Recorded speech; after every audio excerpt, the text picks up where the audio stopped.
সাত বন্ধু মিলে নদীতে স্নান করতে নেমে তলিয়ে গেল এক বন্ধু। প্রায় 2 ঘন্টা পর নদী থেকে কিশোরকে উদ্ধার করল স্থানীয়রা। পরবর্তীতে চিকিৎসকের প্রচেষ্টায় প্রাণ ফিরে পেল ওই কিশোর। তড়িঘড়ি বিশেষ ব্যবস্থা করে জলপাইগুড়ি সুপার স্পেশালিটি হাসপাতালে স্থানান্তরিত করল ধূপগুড়ি মহকুমা হাসপাতালের চিকিৎসকরা। জানা যায়, পুরো এলাকার 1 নম্বর ওয়ার্ডের কলেজ পাড়ার 7 বন্ধু মিলে গাদং এলাকার পূর্ব পাড়ার গিলান্ডি নদীতে স্নান করতে নেমেছিল। আচমকাই এক বন্ধু নদীতে তলিয়ে যায়। বাকি বন্ধুরা পাড়ে উঠে স্থানীয়দের বিষয়টি বললে ঘটনার খবর দেওয়া হয় পুলিশ প্রশাসনকে। এদিকে স্থানীয়রা ততক্ষণে নদীতে তল্লাশি অভিযান শুরু করে। ঘটনা জানতেই ঘটনাস্থলে আসে মহকুমা শাসক পুষ্পা দোলমা লেপচা, মহকুমা পুলিশ আধিকারিক গেলসেন লেপচা, আইসি অনিন্দ ভট্টাচার্য সহ বিশাল পুলিশ বাহিনী। পাশাপাশি ঘটনাস্থলে আসে সিভিল ডিফেন্সের দল। দীর্ঘ 2 ঘন্টার চেষ্টায় নদীর এক কোণ থেকে কিশোরকে উদ্ধার করা হয়। তড়িঘড়ি দমকল কেন্দ্রের কর্মীরা কিশোরকে মহকুমা হাসপাতালে নিয়ে আসে। হাসপাতালের কর্তব্যরত চিকিৎসক নার্সরা বুকে পাম্প করে কিশোরের হৃদস্পন্দন ফিরিয়ে আনে। এরপর প্রাথমিক চিকিৎসার পর জলপাইগুড়ি পাঠানো হয়। জানা যায়, কিশোরের নাম রোহিত রায়, তার বাড়ি কলেজ পাড়াতে। এদিকে স্থানীয় বাসিন্দারা হাসপাতাল চত্বরে প্রশাসনের ভূমিকা নিয়ে প্রশ্ন তোলে। তারা অভিযোগ করে, সিভিল ডিফেন্সের দল প্রায় 1 ঘন্টার পর ঘটনাস্থলে আসে।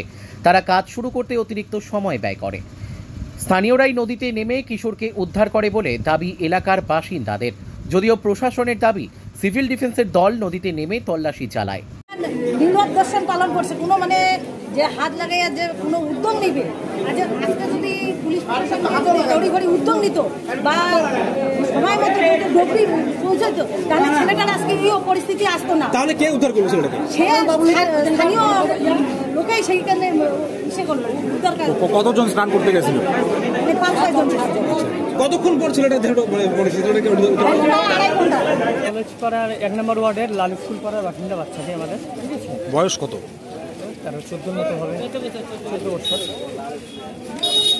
সে জলে ডুবেছিল মোটামুটি 3:30টার দিকে সে জলে ডুবেছিল। পরবর্তীতে ধূপগুড়ি যে প্রশাসনকে আমরা খবর দিই, তারপর ফায়ার ব্রিগেড এবং আইসি সাহেব নিজেও ঘটনাস্থলে পৌঁছে, পুলিশ প্রশাসনে পৌঁছে খোঁজ খবর করার পরে তাকে আমরা অনেকটা দূরে পাওয়া যায়।